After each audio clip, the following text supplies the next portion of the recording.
तो आप परमात्मा भी जानते हैं क्या देना है, लेकिन हम परमात्मा के यहाँ जाकर के केवल हाथ पसार देते हैं। प्रथम हमें कर्म करना चाहिए।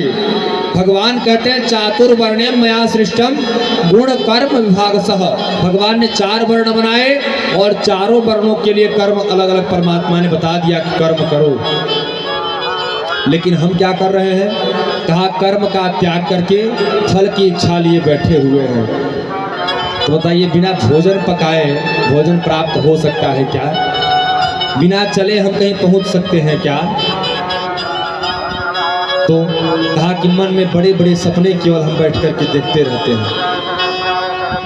एक विनोद भाव में एक मैं आपको कहानी सुना रहा हूं। एक बकरी चराने वाला व्यक्ति था। ऐसे चारपाई को घर में लगा करके लेटा हुआ था और ऊपर हमारे यहाँ सिकहर बोलते हैं, सिकहर होता है जो ऊपर बांस में लटका दिया जाता है। आप उसमें पहले दूध रखते थे लोग। तो उसमें किया क्या कि एक मिट्टी का पात्र था, मिट्टी का बर्तन। मिट्टी के बर्तन में 5 किलो आटा रखा हुआ था और नीचे चारपाई रखा हुआ है। ऐसे विचार कर रहा है कि जब अकाल पड़ेगा तो इस आटा को मैं बेचूंगा और जो पैसे मिलेंगे उनसे भैंस खरीदूंगा और भैंस का दूध बेच करके पैसे कमाऊंगा, घर बनवाऊंगा, मकान दुकान इत्यादि स्वप्न देख रहा है। उसी समय एक बिल्ली आई वहां पर और जोर से उसी मटके पर छलांग लगाई और जो पात्र था मिट्टी का नीचे गिर गया, फूट गया और उसका सपना चकना चूर हो गया। स्वप्न ही देख रहे हैं, प्रत्यक्ष अप्रत्यक्ष दोनों प्रकार से। कहा क्यों? तो गोस्वामी पाद तुलसीदास जी महाराज लिखते हैं कि मोह निशा जग सोव निहारा देखे स्वप्न अनेक प्रकारा। कहा ये मोह रूपी निद्रा में हम सोकर स्वप्न ही तो देख रहे हैं महाराज। कब हमारी सांस बंद हो जाए कोई जानता है? कब यहां से छुट्टी टिकट कट जाए, छुट्टी हो जाए जाने के लिए? नहीं, लेकिन स्वप्न देख रहे हैं। अनेक प्रकार के धन की लालसा लिए हुए हम बैठे हैं।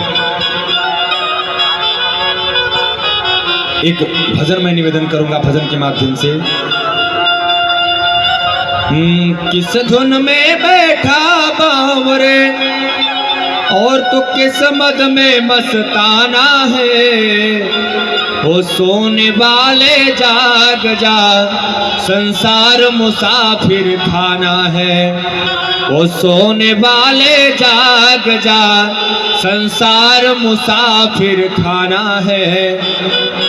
क्या लेकर आया था जग में? विचार कीजिएगा, हम क्या लेकर के आए थे? कुछ लेकर के आए थे? कहा नहीं, कुछ लेकर तो नहीं आए थे। अच्छा, एक बात और बताऊंगा मैं आप सभी लोगों को कि जब हम लोगों का जन्म होता है ना, तो जन्म के समय विचार कीजिएगा, देखिएगा कि नवजात शिशु को छींक आती है। पहले जन्मत पहले छींक भई, वो स्वामी तुलसीदास जी महाराज लिखते हैं कि जन्मत पहले छींक भई। उसके बाद बच्चा क्या करता है? कहा रो देता है। जन्मत पहले छींक भई पाछे तेती रोए। तो तुलसी या को जगत में भला कहाँ से हो, भला होगा यहाँ पे? कहा पहले लोग असगुन मानते छींक को, छींक आ गई फिर रो भी दिया कि हाँ महाराज भला क्या होगा। और हम भला करने के विचार से आए हैं।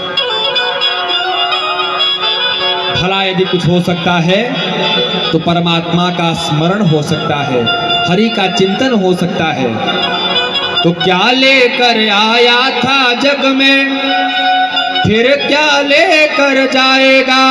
तो क्या कहा? कहा कि मुट्ठी बांधे आया जग में, हाथ पसारे जाना है।